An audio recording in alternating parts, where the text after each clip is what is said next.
Tantor Audio, a division of Recorded Books, presents Murder with Motive by Blythe Baker, narrated by Romy Nordlinger.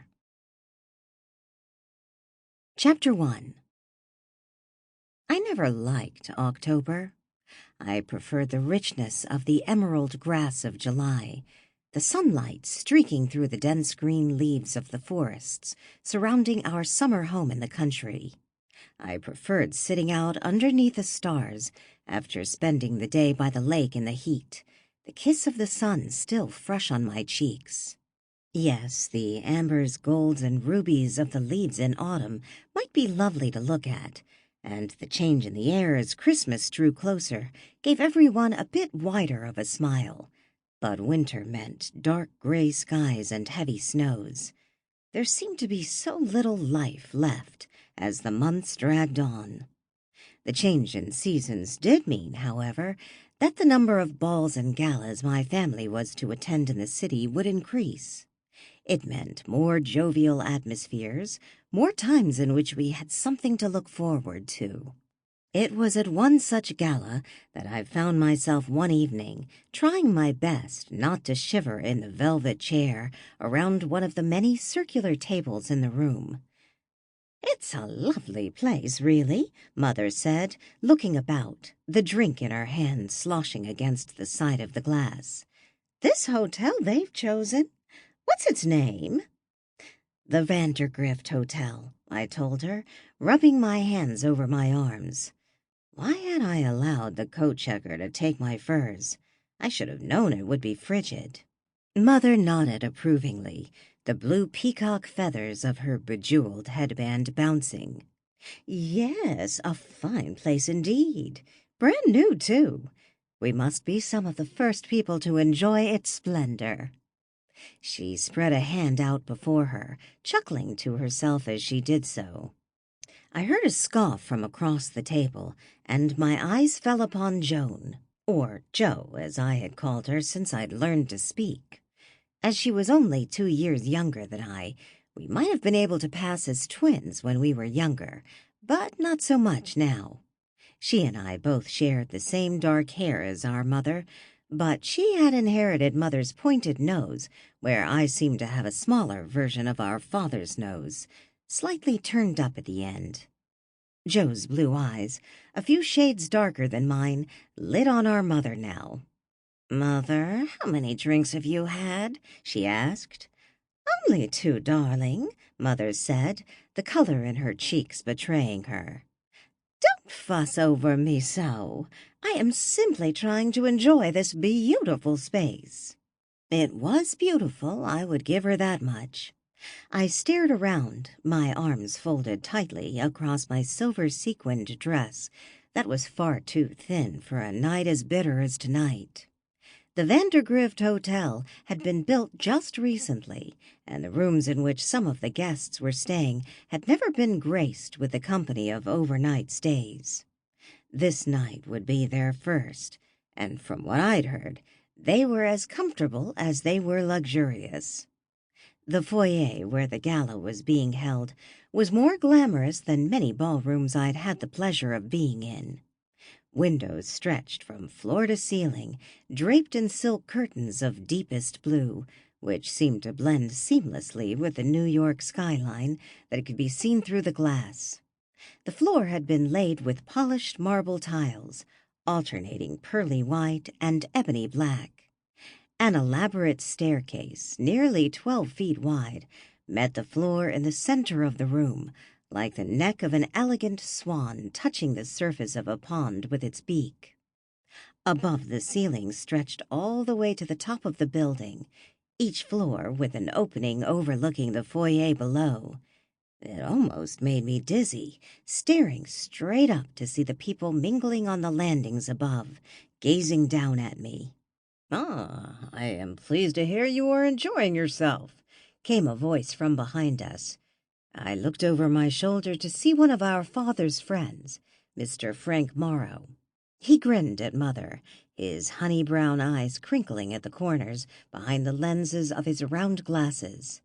"Oh, Mr. Morrow, Mother crooned. You must join us, please. I cannot, Mildred, I simply cannot, he said, his gaze sweeping the crowd over our heads. I must find your husband. It is, well, it's quite important. Mother scoffed. Oh, come now. Surely you aren't all still talking about that Wall Street nonsense, are you? His smile faltered slightly, and he only met her eye for the briefest of moments. Well, yes, ma'am, a little. You see, it's— Mother waved a dismissive hand, some of the golden liquid in her glass splashing out onto her silk glove. She giggled. Oops, dear me. Now see here, Mr. Morrow, I will not hear another word about it. All I have heard for days now is money this, money that. She shook her head, as if suppressing a shiver. I understand you had a hand in the creation of this beautiful hotel. Let's discuss that instead. Something far more pleasant, yes? I swallowed hard. It seemed that, as much as she didn't want to admit it, she had felt the tension too. I tried to smile at him, encouraging him as well. That really was a far more pleasant topic of conversation. I might have tried to steer him there myself had she not. Mr. Morrow seemed torn, his grip somewhat tense on the back of her chair. That I did, he said with a half-hearted chuckle. Connections are everything, as you well know. It seemed the perfect spot and the perfect time. His voice drifted off, his eyes passing over the guests once more. These lovely chandeliers, Mother went on, pointing at the 6 glittering light fixtures above our heads. Are they real crystal? They are indeed, he said, losing steam rather quickly. No expense spared, of course. He let out a nervous laugh. I should think not. What with this marble flooring and crystal dishware, Mother said with another chortle. Have you managed to speak to Mrs. Nielsen? Mr. Morrow asked, changing the subject. About hiring Phelps as your new butler, or as a chauffeur. Mother shook her head. Oh, he was dreadful, she said with a scornful frown. An absolute bore, with that serious manner and complete lack of charm. Mr. Morrow, I shall have you know that I simply do not think we can ever find someone as good for our family as Theodore was. I am sorry to hear that, Mr. Morrow said, sending another nervous look around the room. She's turned them all away, Jo said, rolling her eyes, saying they are too dull, too rigid. Well, they are, Mother said with a nod. Father wasn't terribly pleased either, Jo said with a sniff. He is getting antsy not having someone to tend to his needs, especially the driving. Jo, I murmured. I then smiled up at Mr. Morrow. I am certain we will find someone soon. We just need to have some patience, and perhaps more willingness to see that whoever we find will not be a perfect copy of Theodore, as attached to him as we were. True, Mr. Morrow said, and especially in these times, having loyal help may prove to be worth more now than ever. I tried to ignore the gnawing in my stomach as the conversation shifted once again, noticing the wrinkles in Mr. Morrow's forehead. The charity we are supporting this evening, I said quickly, hoping to quiet my humming heart. It's for medical research, isn't it? He turned his gaze upon me and nodded. For a moment it was as if he forgot where he was. Indeed it is, he said. Well, a fine cause, of course. Indeed, Jo said, arching a brow. Well, I really must be off, he said with an unnaturally forced smile. It was clear small talk was not something he was interested in. If you see your father, please let him know that— Oh, there he is now. He hurried off, and my gaze followed after him as he wound his way through the tables spread all throughout the foyer of the grand new hotel. He had indeed seen my father, who stood in the corner furthest away from the dancing couples. I noticed the wrinkles in his forehead, even from this distance. I pursed my lips, reaching up to spin the small silver key necklace that I wore between my thumb and forefinger. "What's the matter?" Joe asked. I glanced at her, not bothering to hide my concern. She would see through it anyway. "It's Father," I said. "I know all this business with the finances has him worried." "Oh, darling, do not worry your little head over it," Mother said beside me. She set her glass down so she might pick up another tea cake, topped with candied cherries. "This has happened more than once, when you are all much, much younger." "So you've said," I murmured. "He does seem genuinely worried," Joe said. She waved her hand. "But I'm sure everything will be just fine. These things always seem to work themselves out, don't they?" I didn't know if she was hoping to convince herself or us, but she turned her gaze away rather quickly to survey the rest of the room. "Why hasn't that young man with the glasses come to ask you to dance yet, Joan?" Mother asked. Joe rolled her eyes. "Oh, Mother, you cannot be serious," she said, folding her arms again. "I wouldn't dance with him if he were the only single man in this room." "Really?" Mother guffawed. "My, I hadn't realized just how picky you have become. What's the matter with this one? Too skinny? Too tall?" Joe clicked her tongue in annoyance. "No," she pressed. "He's a bit of a dunderhead, if I'm honest." I smirked, despite myself. "Well, that's not exactly kind, Joe." "What?" she said. "He's perfectly all right, Mother, but he isn't for me. Perhaps some poor girl with barely a thought in her mind." Mother laughed at this. "Oh, my dear, I think I understand. What you need is to meet with my friend Eliza's boy. He's handsome indeed, and smart as a whip, too, from what I have heard." "Are you talking about Daniel Berkeley?" I asked, brow furrowing. "Mother, he was married last summer."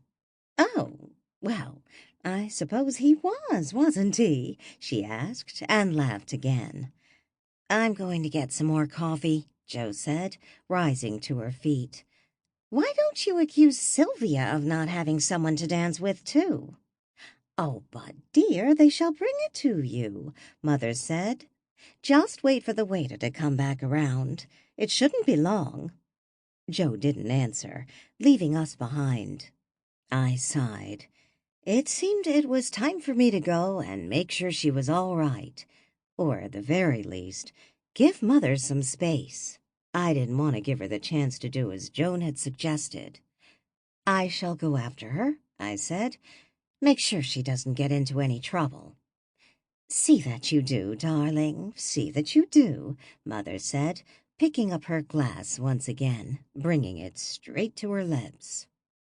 I moved away from the table, following after Joe. "Sylvia!" I turned to see the bright face of Penelope Swanson, who smiled at me as easily as the day we met almost 15 years ago. Gratefully, I slid into the empty chair beside her at the table and breathed a sigh of relief. "Oh, dear, what's the matter?" the girl asked, leaning forward. She looked stunning in her dress of frost blue, with matching barrettes to keep her braid pinned around her head in a crown. "You look upset. What's happened?" I forced a smile. "Oh, it's nothing much, really," I said. "Mother just seems to be overly enthusiastic about this evening, and my sister is struggling to handle her exuberance." Penelope smiled. "Your mother is quite a character," she said. "I see that a certain Mr. Lawson is not here this evening." I blushed and did my best to maintain the smile on my face. "Really? I didn't notice. How narrowly I had avoided discussing this. Penelope's brows rose. You can pretend all you like, but I know you well enough to know you are beyond relieved that he didn't show his face this evening. She shook her head. Unbelievable. Good riddance, though, right? I tried to smile. It really isn't as terrible as you were making it sound, I said. He is a nice enough man, but he and I are just not meant to— A nice enough man, she repeated. Sylvia, he was caught sharing, from what I understand, a very passionate kiss. I know what happened, I said. He apologized, and we agreed mutually that we were going to go our separate ways. Penelope could only stare at me. Your ability to say that with a straight face is astounding to me, she said. If I were you, I'd— Well, thank goodness someone I know. I looked up, smothering the pain that thoughts of Mr. Lawson drew up. Oh, Jocelyn, how are you? Jocelyn Parker, no more than a year older than I, stood behind me with her hip cocked, surveying the room quickly before looking at me again. Sylvia, I had hoped I would find you, she said. Walter has disappeared again and left me all alone. I pushed aside the strangeness of hearing my uncle's name used by someone my own age so casually, instead smiling at her. Well, you are welcome to join us, of course, I said. Penelope's expression said otherwise, but she hitched a somewhat believable smile onto her face as Jocelyn flopped down into the seat beside mine. What a night, Jocelyn said with a heavy exhale. My word, isn't this all so elegant? It is indeed, I said. Are you having a nice time? I suppose, she said with a shrug, her bobbed blonde hair bouncing. Though Walter has not wanted to dance with me, not even once. Her bottom lip protruded. I don't understand why. I only stepped on his foot twice the last time we danced. I nodded and opened my mouth to say something, but she beat me to it. He took me to that club, on the east side. Oh, what was it called? I suppose it doesn't matter, does it? We danced all night long out on the terrace with the sounds of the saxophone our only company. I nodded again, though my smile faltered. I didn't have the heart to tell her I had heard this story 3 times before. That was the night he proposed, she said with a chuckle. She sighed happily, staring off into the distance with great affection in her gaze. Oh, and did I tell you about the night that he bought me this? She held up her hand to show off a glittering diamond on the middle finger, nestled beside her engagement ring, which was a hefty emerald, square-cut and shimmering. I had been gazing at it in the window of Burke's for, well, goodness knows how long. I must have walked by it 100 times. He must have heard me talk about it, because wouldn't you know that just 2 weeks after he proposed, he gave me this? Penelope glanced sidelong at me, arching a brow. I understood. Jocelyn not only liked to talk, but she also didn't care if everyone else remained silent. And this bracelet, she crooned, shaking her wrist in my face. Have you ever seen such a beautiful bangle? But it pales in comparison to the dress he ordered for me. I asked for it, of course, but he was so terribly sweet as to pay for it. She laughed. He might not have liked the price at the end of the day, but he told me that I was worth it. I kept my smile in place, trying not to allow myself to grow weary, as I often did when we spoke. Oh, but look who I am talking to, Jocelyn said, giving me a playful push on the arm. You and your sister are just like me when it comes to pretty dresses, shoes, and hats. Fashion is just so exciting, isn't it? Yes, very exciting, I said, though I couldn't quite put my whole heart into that statement. I'm sorry, Jocelyn, but where did you say my uncle was? I asked. She gave a wave of her hand. I hardly know, she said, bristling.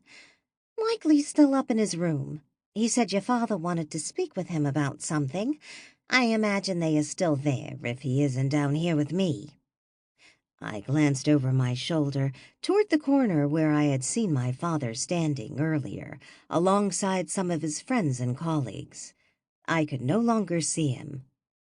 Perhaps you were right, I said, my spirits sinking. I'm surprised that your friend Madison didn't come with you tonight. She had a prior engagement, Jocelyn said with a heavy sigh. No, I'm all alone, apart from Walter, and now he's off tending to business and whatnot. Well, given the current talk among the men in my family, I suppose they were all worried that this dip in the stock market is going to affect them, Penelope said, crossing her arms. My father hasn't seemed too terribly concerned, but I know there are others who are considering pulling all their assets out of fear of losing everything. A small prickle of worry snaked through me again. I am sure it will all work itself out, I said, repeating my sister's earlier words. Let's all hope that isn't too optimistic, Penelope said. Oh, I do hope they hurry it up, Jocelyn said, stretching her neck out, much like a peahen looking for her mate. We have so many plans to straighten out for our honeymoon. Walter can't make up his mind if he wishes to travel to Italy, or perhaps out to California to see some of his relatives. I cannot understand what could possibly attract him out there, but he seems to know what he is doing. I do wish I could convince him to move the wedding up, though. Why? Penelope asked.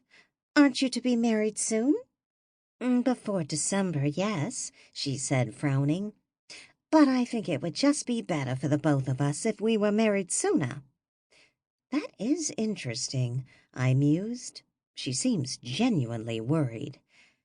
Well, perhaps after all this settles down about the financial markets, you shall be able to convince him, I said, giving her a smile. I certainly hope so, Jocelyn said with a shake of her head. I simply cannot stand all this waiting. That, at least, I could agree with her about. I am going to find him, she said, pushing her chair out, fidgeting with her silk gloves. I will have him see reason. That leaving me alone at such a big party is just, well, it's just downright rude. She strode away, determination in her steps. A bit of a handful, isn't she? Penelope asked, her chin lying against the flat of her palm, her eyes following after Jocelyn. She's unusual, I said with a stiff smile. Quite different than my aunt was. Penelope eyed me, pursing her lips, but said nothing more. The orchestra's most recent song came to a close, followed by the applause of the dancers, their laughter piercing the somber mood at our table. I should be going too, I said, as if their joy and excitement had brought me back to my senses. I told Mother I would look after Jo and see where she was off to. She probably just needed a break from your mother, Penelope said. I shall be here if you need me. You should go dance with William, I said, getting to my feet. Perhaps I should, she said. Maybe it would cheer him up. And yourself, I said with a smile before turning away. I started through the tables, trying to remember the path that Jo had taken. I couldn't see her, but her dress should be visible enough. She just had to have the same style of evening gown that her friends were wearing these days, in the same shade of apple red. Never one much for subtlety, that sister of mine. I knew she couldn't have gone far, likely hoping to remain in sight of the young men congregated along the line of windows, apprehensively watching the young ladies as they passed by, hoping for a moment to ask them to dance. I steered clear of them for that very reason. I didn't feel in the mood for awkward conversation and bruised toes. Surely there had to be something here this evening to lift my spirits. Penelope had been a pleasant surprise, but she had her husband to keep her company. I'd hoped that Joe would stay with me, so I didn't have to face repetitive questions about the current state of affairs with Mr. Lawson, or lack thereof. Penelope, at least, had the tact to recognize his stupidity in all this, his thoughtless actions that had led to our parting of ways. I breathed deeply through my nose. Mercifully, no one had come to ask me about him. Maybe they had the kindness to recognize I would not desire to speak of it. Maybe everyone was avoiding me for that very reason. A terrible crash, followed immediately by a shriek, suddenly cut through the pleasant hum of conversation all around. I whirled in time to see the heads of every other person in the room swivel toward a table at the far side of the space, directly beneath the floors upon floors of balconies overhead. Before people sprang to their feet all around me, I caught a glimpse of a man splayed out across one of the tables that was broken and splintered beneath him.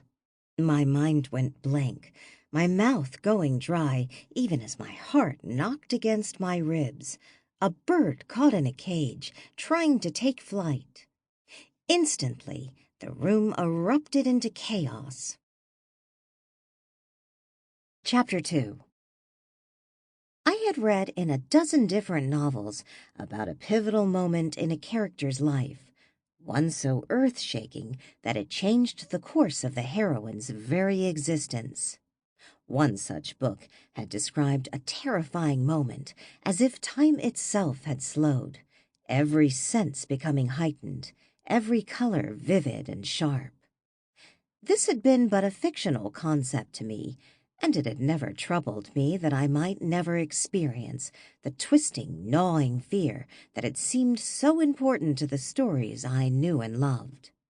I had been quite happy to sit on my veranda in the baking sun, sipping lemonade, whilst reading aloud to Joe, who napped in the hammock nearby.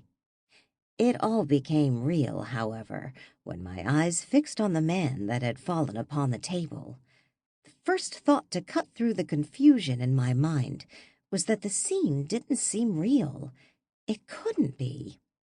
I had little time to look at the unsettling view, as many of the other guests quickly formed a wall between him and me, blocking the fallen man from my line of sight.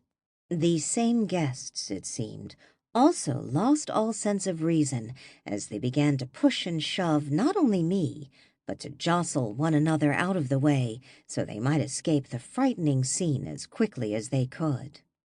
I backed against one of the stone pillars that propped the ceiling up high above us. People swarmed past like schools of fish, moving as fast as they could. Shrieks, cries, and orders being barked pressed in on me from all sides, nearly overwhelming my senses. Disoriented, I didn't even know how to get to my mother or Joe. My breath coming in quick pants, I tried to peer over the heads of the crushing crowd, hoping to catch a glimpse of Mother's peacock-feathered headband. It didn't help that, like Joe, she had acquired only the latest in fashion for the gala. Her distinction had disappeared, and I could not even begin to see where she might have been lost in the crowd.